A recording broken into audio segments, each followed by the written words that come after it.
There's been multiple times in history where an unlawful military force has been sent into its own country to attack its own citizens. But there's only been really one time in recent that it has happened in the US. With Donald Trump moving US military into DC, LA, and planning on moving into Chicago, blue cities that he purposely is targeting as a political stunt, I think we should take a look at Kent State and what happened there. This is the Continuum.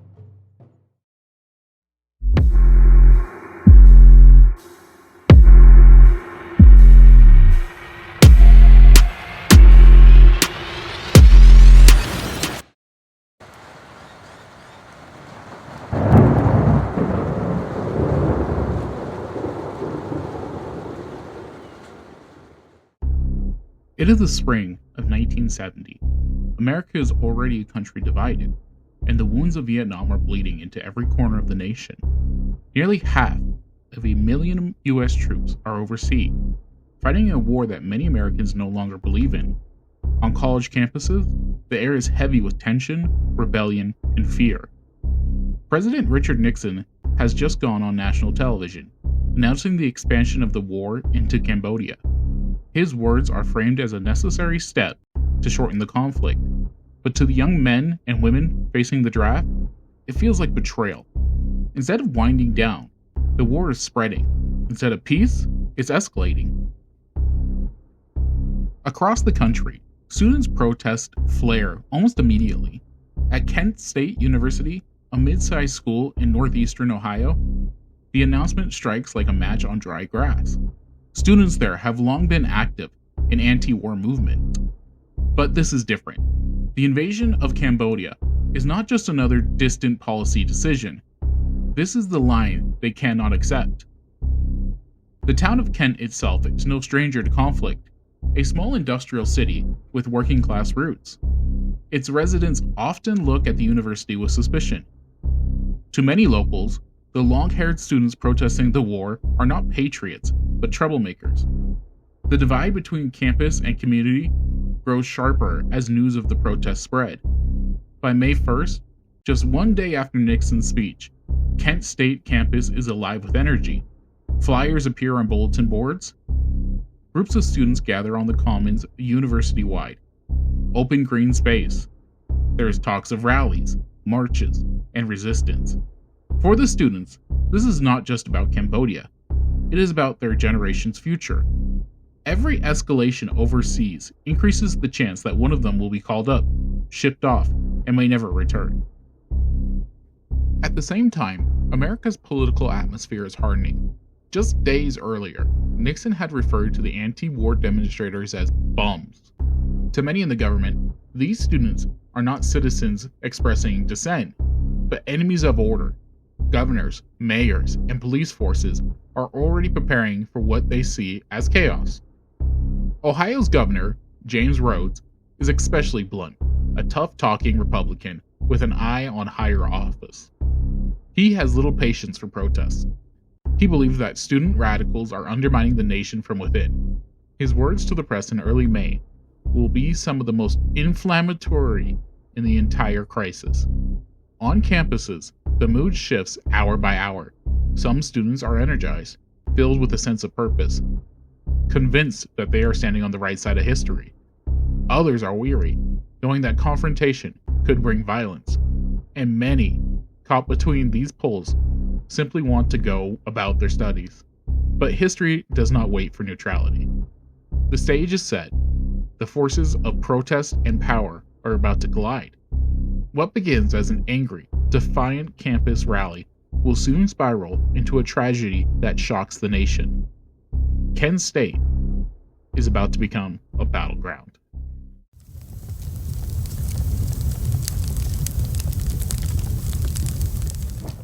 Friday, May 1st, 1970, the day after President Nixon's Cambodia speech. On Kent State's campus, words of the invasion spread quickly. Flyers are posted, word of mouth carries through classrooms. And by late morning, a crowd gathers at the Commons, the open greens at the center of the university. The gathering begins small, but by midday, Nearly 500 students are standing together. Their message is simple, but urgent. The expansion of the war must be stopped. An impromptu rally takes shape. Speakers shout over the crowd, denouncing the war and Nixon's betrayal. Some call for strikes, others for direct action. One group of students buries a copy of the US Constitution in mock funeral style, declaring the president's decision as killed it. Another group holds signs that read "End the war" and "Bring the GIs home." For many, the rally is not just about Cambodia. It is about the draft, hanging over every young man's head. Every escalation in Southeast Asia increases the odds that they will be called up. Each new battlefield means more body bags. The mood on campus is passionate, but for now, mostly peaceful. Students chant, sing protest songs, and talk strategy for the coming days. There is a plan. Another demonstration will take place on Monday, May 4th at noon.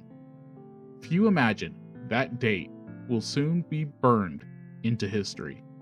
But as the sun sets, the day turns into night, the protest begins to spill off campus. That evening, many students make their way into downtown Kent.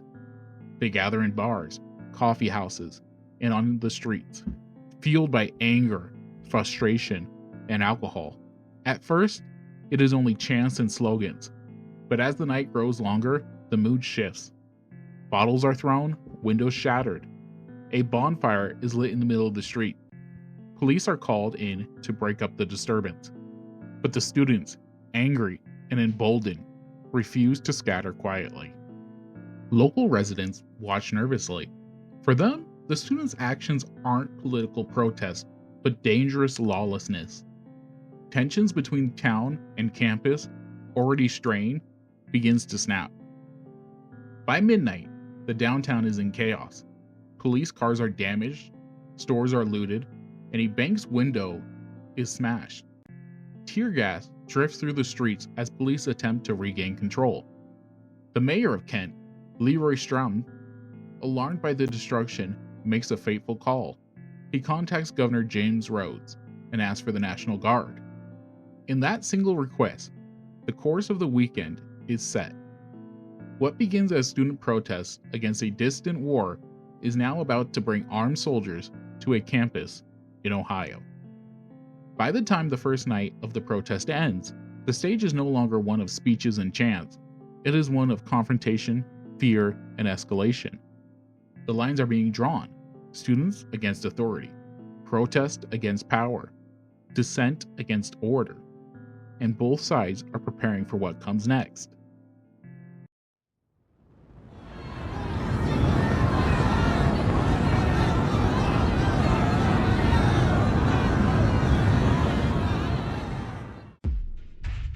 Saturday, May 2nd, 1970.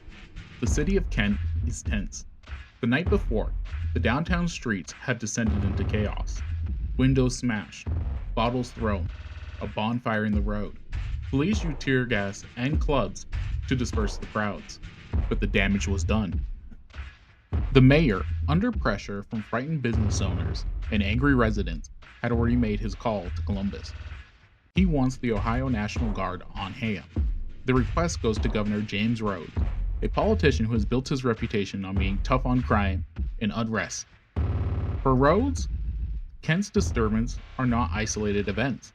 They are part of what he sees as a nationwide crisis of student radicalism, a threat to authority itself. By late afternoon, the Guard is mobilizing. Convoys of military trucks, jeeps, and buses begin to roll towards Kent. Soldiers, many of them not much older than the students they are about to face, are armed with rifles and bayonets.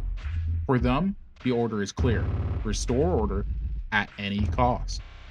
Meanwhile, at Kent State campus, students are gathering again. The mood is different now. The protests are no longer about Cambodia or the war. They are about presence, defiance, the widening gulf between students and the authority. At night, a flashpoint emerges. The university's ROTC, Reserve Officer Training Corps, building already a symbol of the military establishment, is set on fire. To this day, it remains uncertain who struck the first match. Some accounts claim it was students, others insist it was outside agitators. What is certain is that the small wooden structure soon becomes an inferno. As flames engulf the ROTC building, crowds of students surround it, some cheering, some shouting. Firefighters attempt to respond, but the protesters cut hoses and block their paths. The fire burns unchecked. The night sky glows orange with rebellion. The National Guard, now deployed on campus, confronts the crowd. Soldiers in helmets and gas masks advance through the commons, rifles slung at the ready. Tear gas is fired, bayonets fixed. The message is unmistakable. This is no longer just protest. It is a confrontation. For the students, the sight is surreal. Friends and classmates are now face to face with armed soldiers. For the guardsmen, it is no less strange. Many of them are the same age as the students. But tonight, they are not peers. They are enemies. The fire at the ROTC building is finally left to burn itself out. What remains is a blackened skeleton, a symbol of escalation that will haunt the days to come. By the end of the night, the campus is blanketed in tear gas. Students gather back to the dorms, apartments, coughing, furious, and shaken. The guards dig in, setting up positions on campus grounds. Trucks and armored vehicles park where students once lounged in the sun. The divide between the state and the students has widened into a chasm. Neither side intends to back down. As dawn approaches on May 3rd, Kent State is no longer just a university.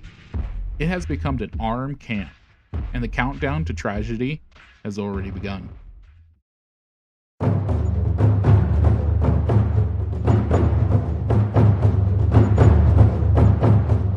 Sunday morning, May 3rd, 1970. The campus of Kent State University looks like a war zone. The burned out shell of the ROTC building still smolders on the commons, its charred beams jutting into the gray Ohio sky. Around it stand soldiers of the Ohio National Guard, tired, armed, and on edge.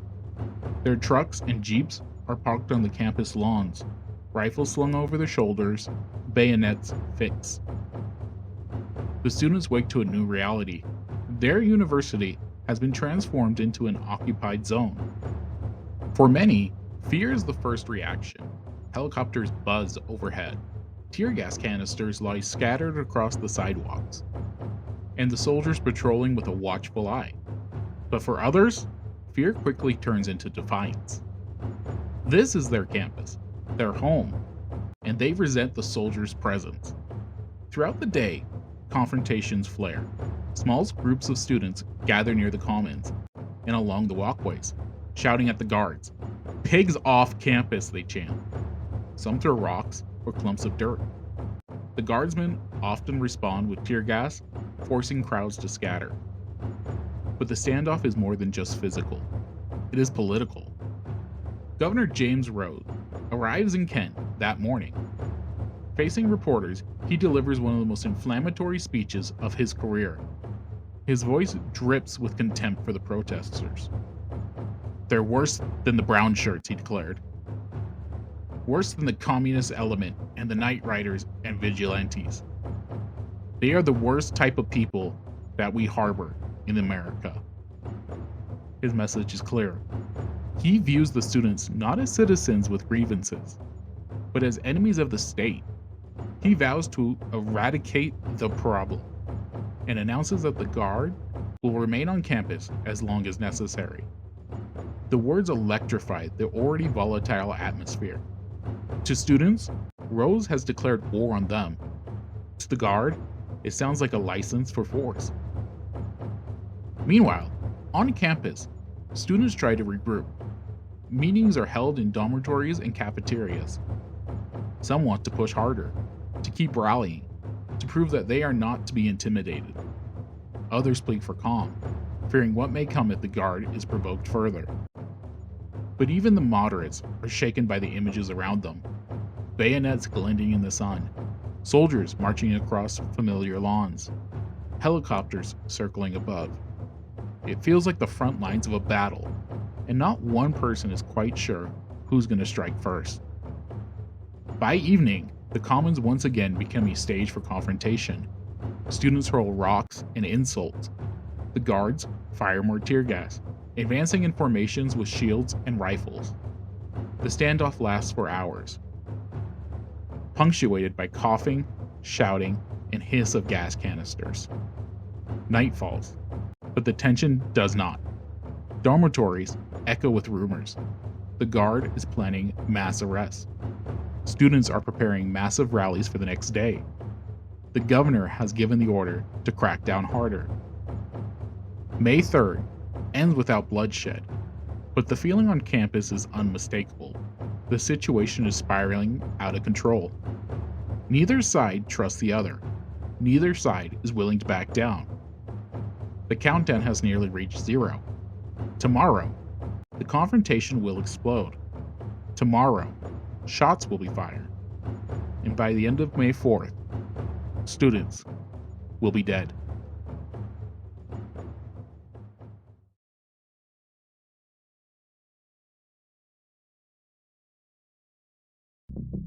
Monday, May 4th, 1970.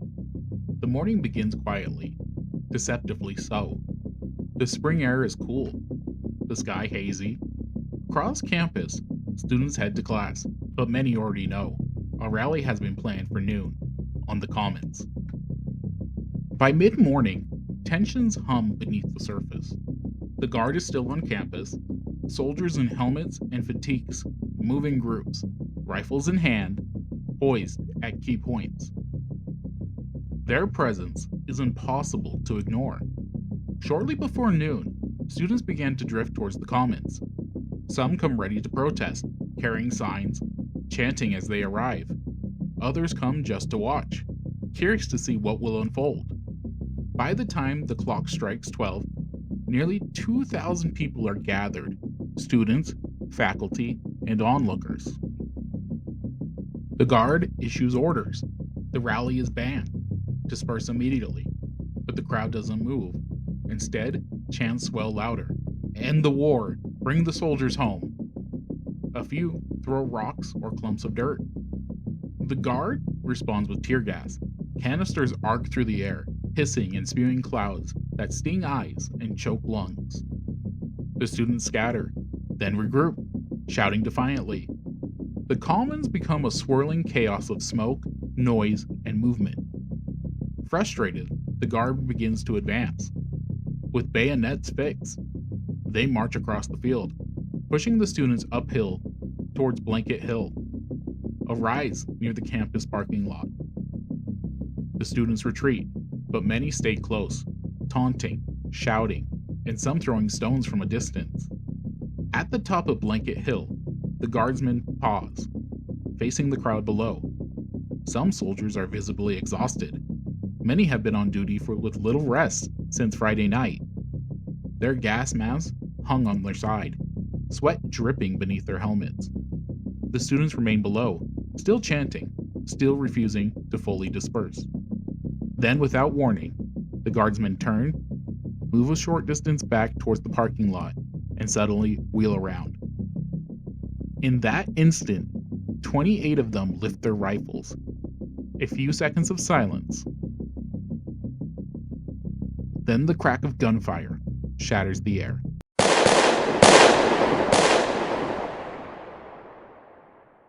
"67 shots ring out in just 13 seconds. Students scream and dive for cover. Some run, others fall. The Commons erupt into chaos. When the smoke clears, 4 students lie dead on the ground. Allison Krause, 19 years old, shot in the chest. Jeffrey Miller, 20 years old, shot through the mouth. Sandra Schroeder, 20 years old, struck by a bullet to the neck while walking to class, not even part of the protest. William Schroeder, 19 years old, shot in the back as he tried to run. 9 others are wounded, one critical. One, Dean Collier, is paralyzed for life. The crowd is in shock. Screams and sobs fill the air. Some students rush to the fallen. Others run in terror. Many stand frozen, unable to comprehend what just happened. The guard regroups, rifles at the ready. Faculty members rush forward, desperate to prevent another volley. Professor Glenn Frank, with tears streaming down his face, pleads with students to leave before more are killed. Slowly, the crowd disperses. The commons fall eerily quiet. The silence broken only by the wails of the wounded or the hums of helicopters overhead. 13 seconds of gunfire had transformed Kent State forever. The Vietnam War now has casualties at home.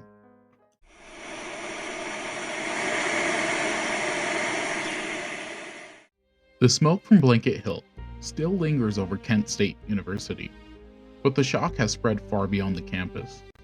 May 4th, 1970 will be remembered as the day the Vietnam War reached American soil in the blood of its own citizens. 4 students dead, 9 wounded, 1 campus forever scarred. In the immediate hours after the shooting, chaos continues. Ambulances rushed to the commons, carrying the wounded to nearby hospitals. Faculty members tried to comfort students, urging them to go home, to be safe. Friends weep over the fallen. Students wander the streets in stunned silence, some in disbelief, some furious, some paralyzed with grief. But the news does not stay in Kent. Local media reports the shootings, sending ripples across Ohio. National media soon picks up the story. Television screens and newspapers show the charred ROTC building, the bloodied lawns, the anguished faces of classmates. The nation watches, horrified.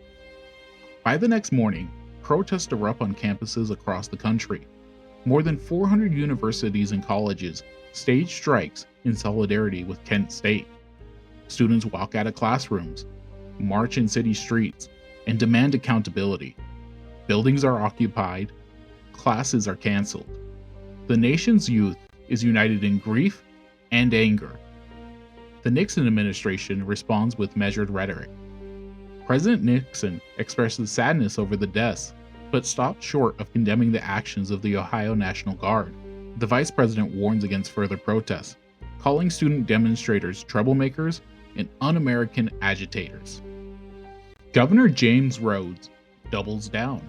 In front of television cameras, he calls the students worse than brown shirts, reiterating his view that the killings were necessary to restore order. His words inflame tensions further, igniting a firestorm of criticism nationwide. Families of victims struggle to comprehend their sudden loss. Allison Krause's parents are grief-stricken. Jeff Miller's mother clutches his photograph in disbelief. Sandra Schroeder's family refuses to leave her side at the hospital, though her injuries are already fatal. William Schroeder's family gathers in mourning, unable to understand how their ordinary Monday turned into tragedy. The events trigger not just protest, but a national debate about civil liberties, state authority, and the right to dissent. Questions arise. Should students be able to protest freely? How far can the government go in using force against civilians? Can a young, democratic nation claim moral authority abroad while killing its own citizens at home? The Kent State shootings are no longer just a campus story. They are a symbol of lost innocence, of unchecked authority, and of a generation demanding to be heard. Across the country, the anti-war movement grows stronger. Thousands join the demonstration in Washington, D.C., Boston, and New York.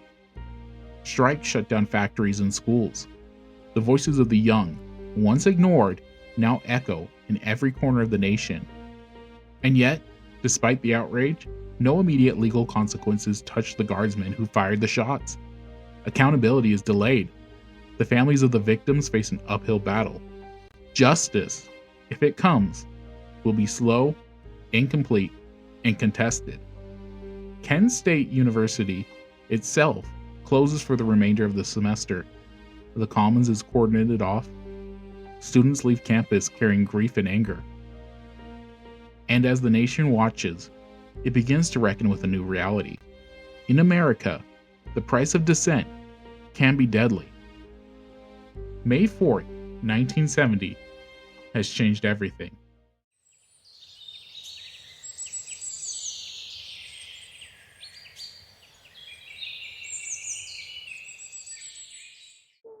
In the days and weeks following May 4th, 1970, the nation's attention slowly shifts from immediate shock to pressing questions.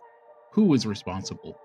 The Ohio National Guard, whose rifles fired 67 rounds in 13 seconds, becomes the center of scrutiny. Soldiers testify that they acted under orders and felt threatened by stone-throwing students.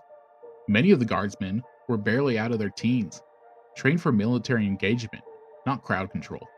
Yet to the public, their actions seem inexplicable, brutal, and unjustifiable. Governor James Rhodes refuses to accept blame. He insists the guards present was necessary, calling it a measured response to threats that never fully materialized. Nixon's administration also remains largely silent on assigning responsibility, framing the events as a tragic but isolated incident. Families of the victim, unwilling to accept this explanation, pursue legal action.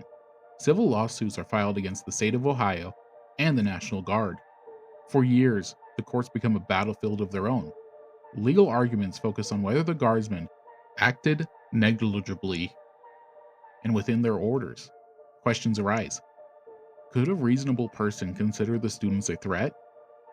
Was deadly force justified? Trials drag on.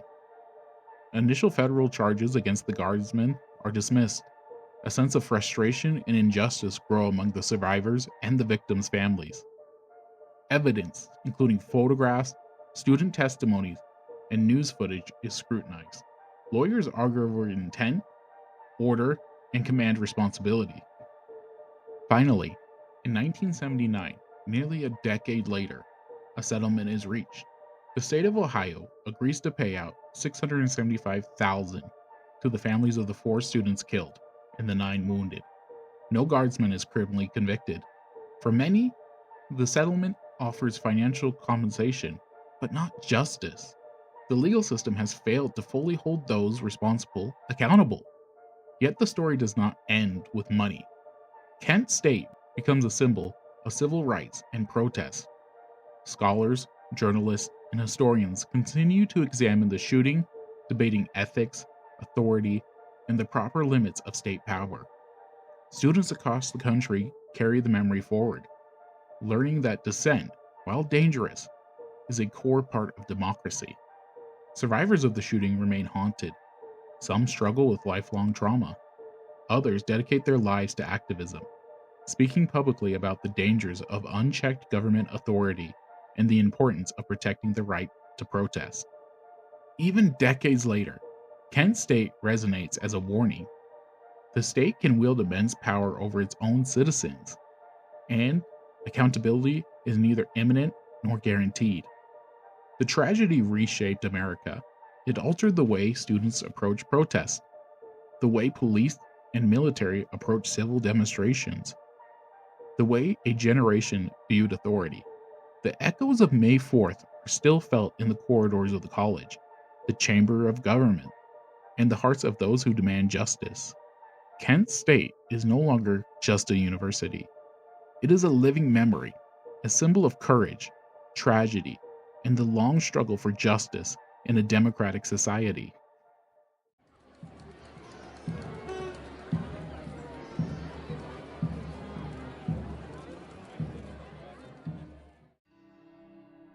Kent State University has changed forever. The Commons, once a gathering place for student life, bears the memory of bloodshed. The scars of May 4th, 1970 are not just physical, they are etched into the consciousness of a nation.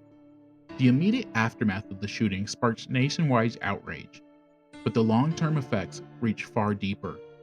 Across the country, students, faculty, and citizens reflect on the role of government. the use of military force, and the right to protest, colleges implement strict dialogue between students and administration, while policymakers begin debating the limits of state authority over citizens. For the survivors, the trauma is enduring. Some suffer from physical disabilities, while others carry emotional scars. Many dedicate their lives to activism, ensuring that further generations understand the cost of civic engagement in a climate of fear. Annual memories and May 4th vigils at Kent State become a ritual of remembrance, a time to honor those lost, to reflect on the balance between authority and liberty.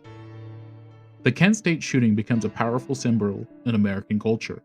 Journalists, filmmakers, and writers chronicle the events, portraying it as a stark warning about government overreach. Songs are written, documentaries produced, and scholarly studies concluded, all emphasizing that dissent is a cornerstone of democracy and must be protected.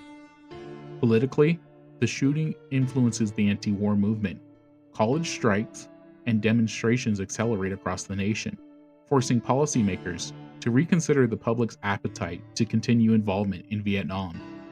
Kent State becomes a reference point in debates about military escalation, the draft, and civil liberties.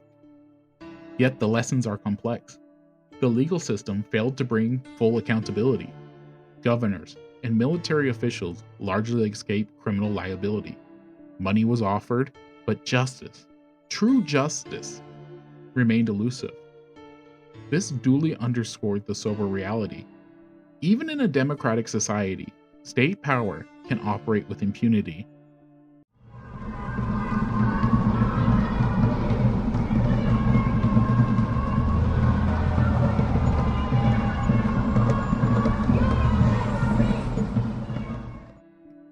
Decades later, Kent State endures as a site of memory, reflection, and education. Students and visitors walk the commons, pause at the May 4th Memorial, and read the names of Allison Krauss, Jeffrey Miller, Sandra Schroeder, and William Schroeder, etched into stone. Their deaths are never forgotten. The legacy of Kent State is clear.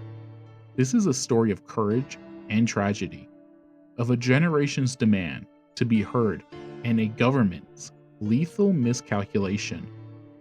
This is a reminder that the right to protest is vital, that civil engagement carries risk, and that history will always judge the actions of those in power.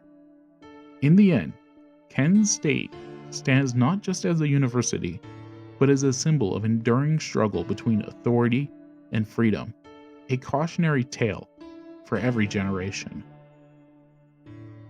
So this is where I ask you, the listener, do you want to disrespect the memory of those 4 students who died fighting for the civil engagement that carries the risk of death? You have that civil responsibility to protest, to speak out against injustice. It is required for us to have a democracy. It is a cornerstone. So remember, you have the duty to protest, and you need to keep democracy alive by protesting. This has been the Continuum.